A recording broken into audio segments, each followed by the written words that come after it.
영광을 베푸시는 하나님 우리 아버지께 찬양과 경배를 올려드립니다. 창립 90년이 되기까지 우리 교회와 성도들을 붙들어 주시고 부흥하며 성장하게 하신 전능하신 우리 하나님 아버지께 영광을 올려드립니다. 할렐루야. 지난 한 주간 새벽 부흥회를 은혜 가운데 잘 마쳤습니다. 3층 예배당과 지하 예배당을 오가며 진행된 새벽 부흥회는 하나님께서 우리 교회를 얼마나 사랑하시고 어떻게 인도하셨는지를 깊이 깨달을 수 있는 특별한 은혜의 시간이었습니다. 교구마다 열심을 품고 특별 찬양으로 하나님께 영광을 돌린 그 정성을 우리 하나님께서 기억하실 줄로 믿습니다. 지난 한 주간 국가적으로 또 교회적으로 개인적으로 매우 분주한 시간을 보내야만 했습니다. 국가적으로는 대통령 탄핵이 인용되므로 대통령이 파면되는 헌정사상 초유의 사태가 벌어졌습니다. 모든 정당이 승복하는 분위기임에도 불복하는 사람들로 인해 사상자가 발생해서 안타까운 마음을 금할 길이 없습니다. 이제 우리 그리스도인들이 하여야 할 일이 있습니다. 나라와 민족의 미래를 위해 기도하는 일입니다. 이 나라와 이 민족 위에 하나님께서 긍휼과 자비를 베풀어 주시기를 기도할 때입니다. 교회적으로는 창립주의를 맞으면서 여러 가지 준비하여야 할 일이 많았습니다. 특별히 여러분 보시는 대로 오디오 시대에서 비디오 시대로 옮겨지는 표시로 이 LED 스크린을 설치하고 영상 시스템은 아날로그에서 디지털로 바뀌었습니다. 아주 얼마나 부담스러운지 모르겠어요. 아침에 이거 좀 어떻게 두들겨 보려고 했는데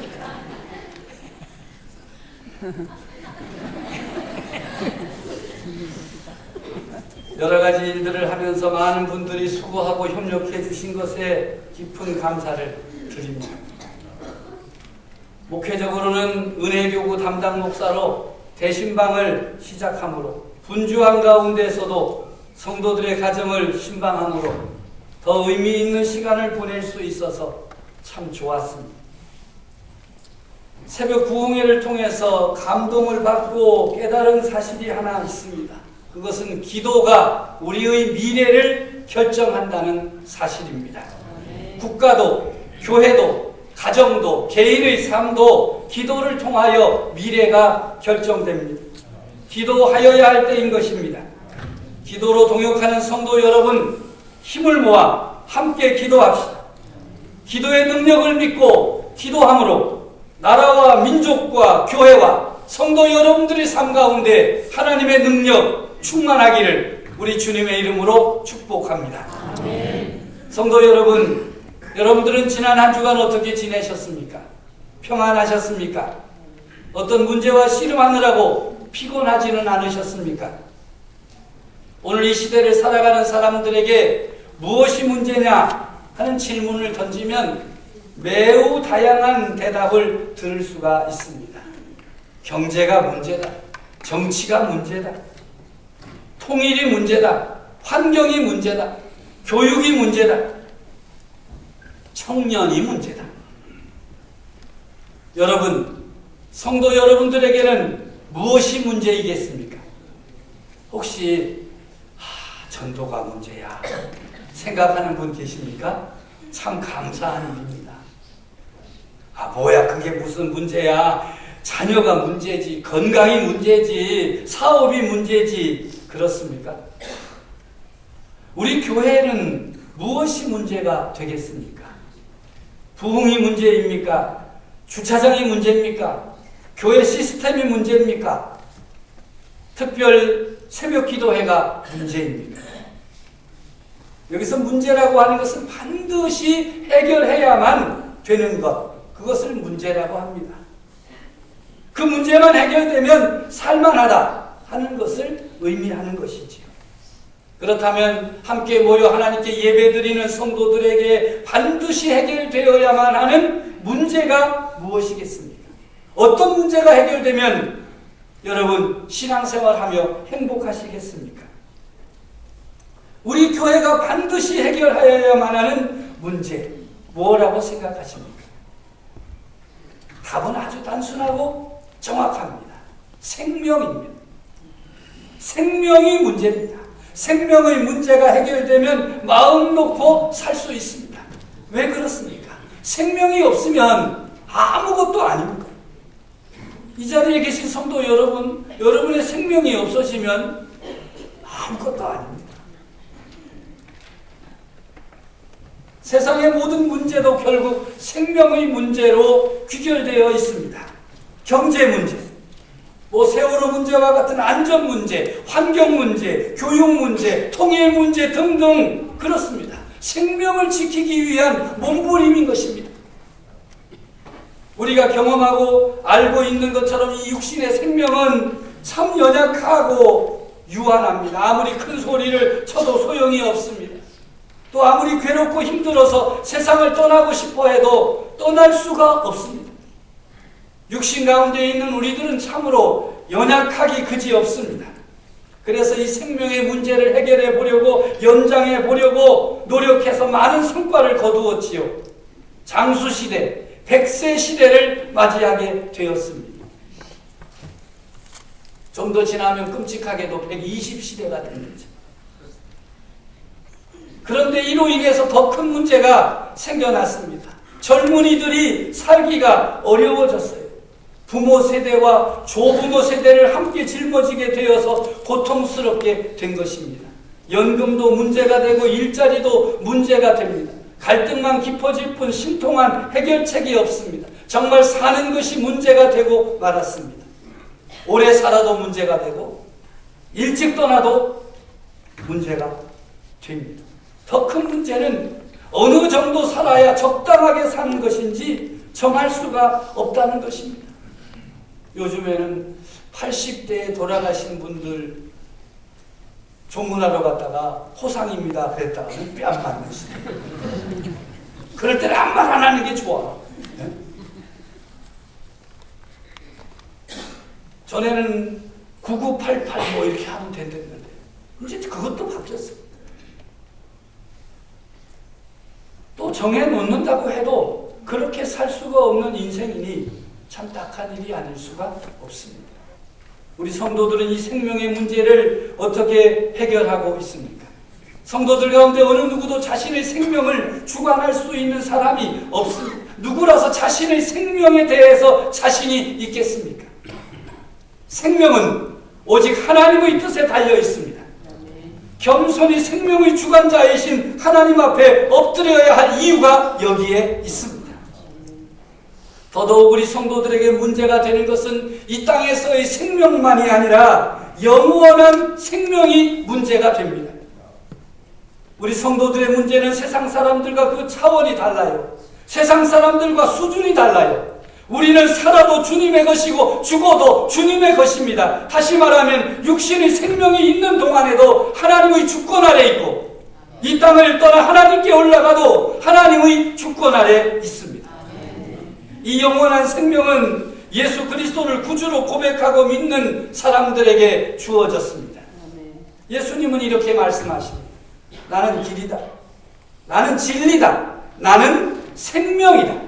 나는 생명의 떡이다. 나는 부활이요 생명이다. 예수님은 우리의 생명 되심을 거듭 강조하셨습니다. 예수 그리스도의 생명이 우리 안에, 내 안에 역사하여야 우리의 생명 문제가 해결될 수 있다는 사실입니다. 마태복음 7장 14절에 생명으로 인도하는 문은 좁고 길이 협착하여 찾는 자가 적다 말씀하십니다. 바꾸어 말하면 생명이신 예수님을 알기는 하지만 제대로 믿고 따르는 사람이 적다. 예수님의 생명을 온전히 받아들이는 자가 적다라고 하는 것입니다. 왜냐하면 그렇게 살기가 어렵기 때문이지요. 문은 좁고 길은 협착하다는 것, 그것은 어렵고 힘들고 위험스럽다는 의미입니다. 많은 성도들이 계약서는 작성을 했는데 이 도장을 찍지 않는 거예요. 나 예수 믿겠다. 그렇게 계약은 했어요. 정말 예수님 믿고 하나님 사랑하고 하나님의 백성이 되고 하나님의 자녀가 되고 영원한 생명을 누리며 천국 가겠다라고 계약은 맺었어요. 그런데 이 확인 도장은 안 찍는 거예요. 이 도장을 찍어야 되는데 도장 안 찍어요. 여러분, 아무리 계약서를 많이 쓰고 그 계약서가 오래되어도 도장 찍지 않으면 효력이 없다는 사실을 여러분 잘 아십니다.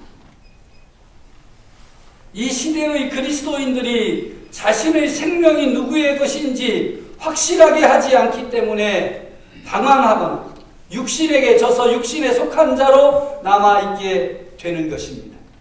그래서 예수님은 제자들에게 생명을 누리며 사는 길을 열어주셨습니다. 내가 생명의 떡이다. 나는 하늘에서 내려온 살아있는 떡이니 사람이 이 떡을 먹으면 영생하리라.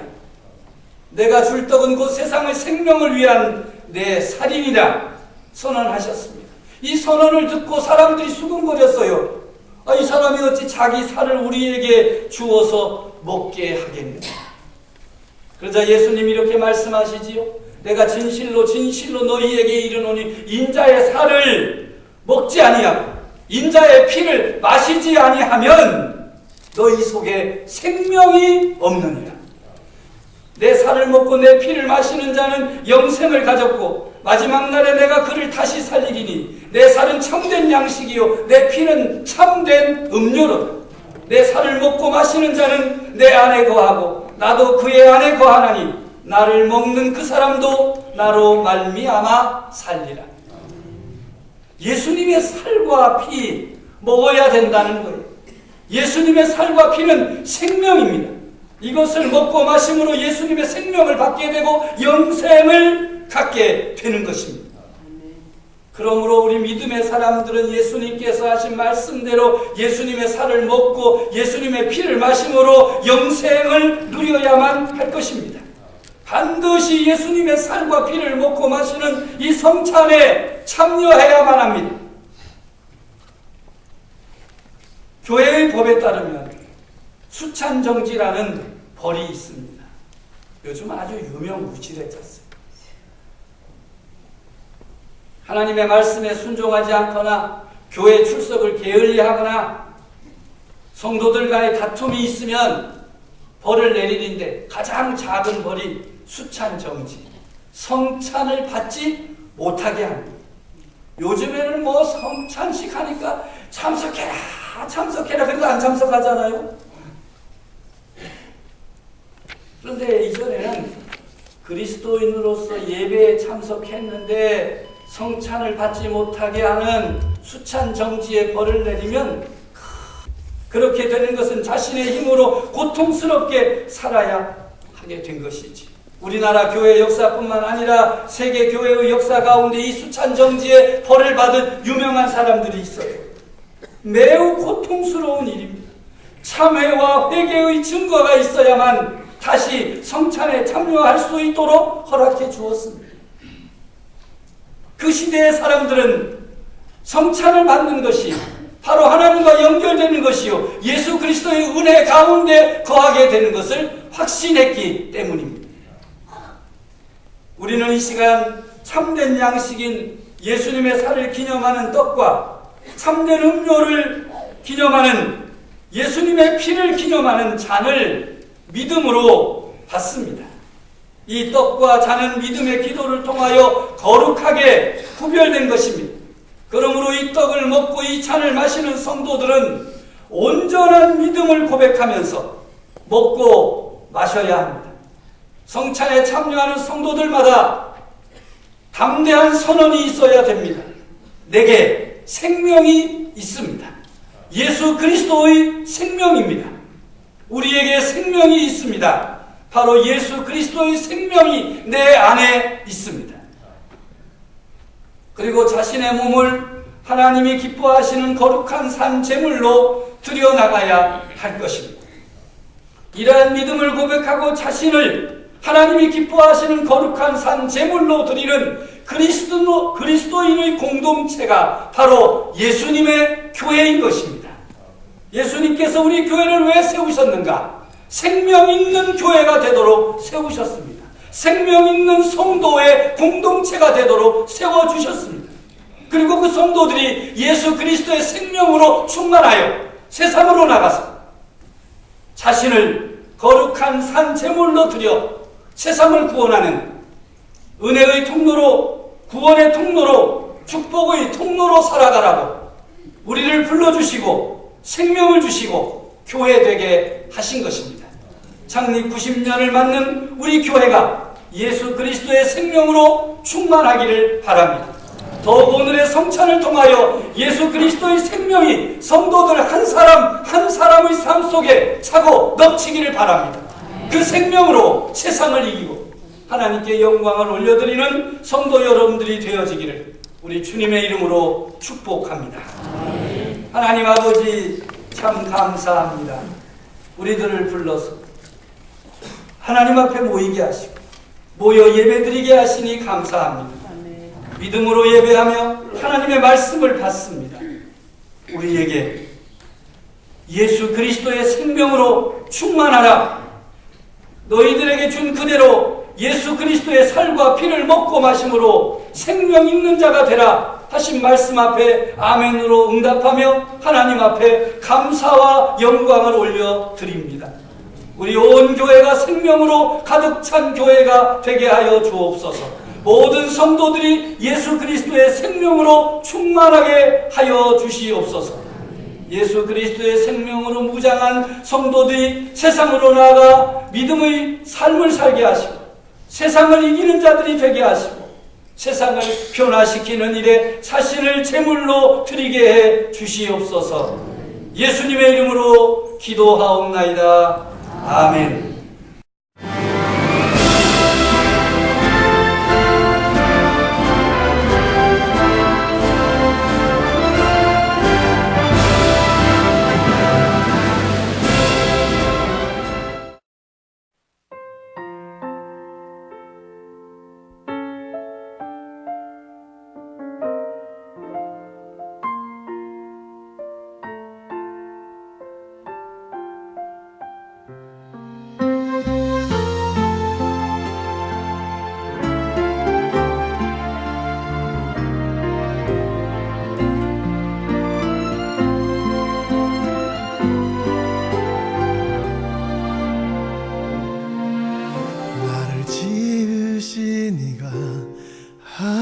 하나님 나를 부르신 이가 하나님 나를 보내신 이도 하나님 나의 나 된 것은 다 하나님 은혜라 나의 달려갈 길 다 가도록 나의 마지막 호흡 다하도록 나로 그 십자가 품게 하시니 나의 나 된 것은 다 하나님 은혜라 한량없는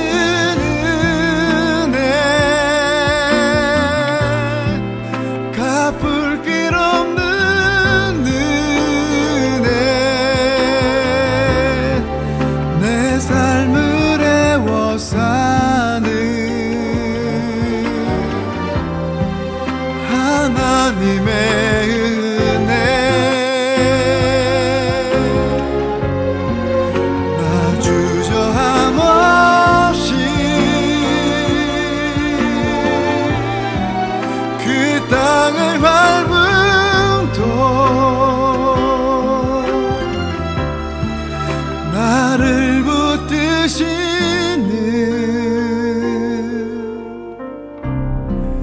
하나님의 은혜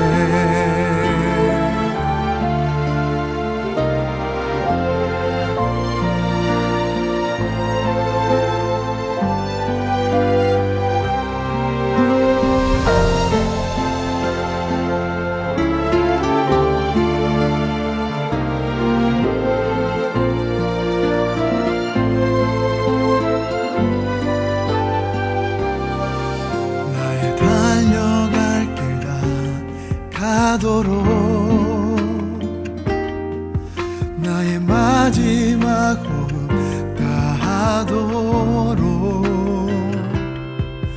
나로 그 십자가 품게 하시니 나의 나 된 것은 다 하나님 은혜라 한량없는 은혜 갚을 길 없는 은혜 내 삶을 애워싸는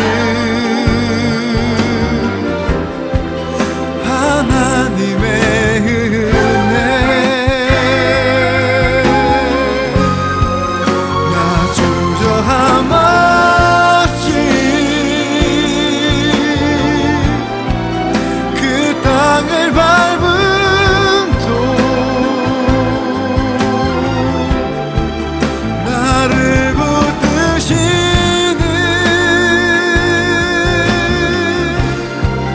하나님의 은혜 나를 붙드시는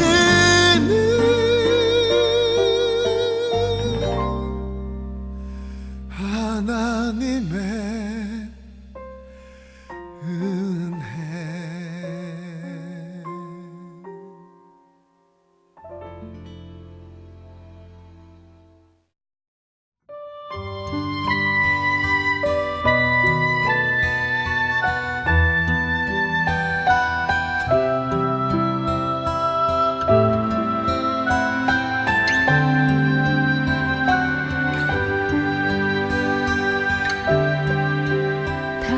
당신이 지쳐서 기도할 수 없고 눈물이 빗물처럼 흘러내릴 때 주님은 우리 연약함을 아시고 사랑으로 인도하시네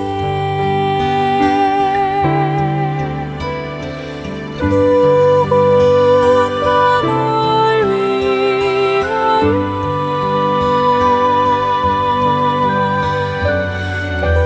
누군가 기도하네 내가 홀로서 마음이 부러질 때 누군가 날 위해 기도하네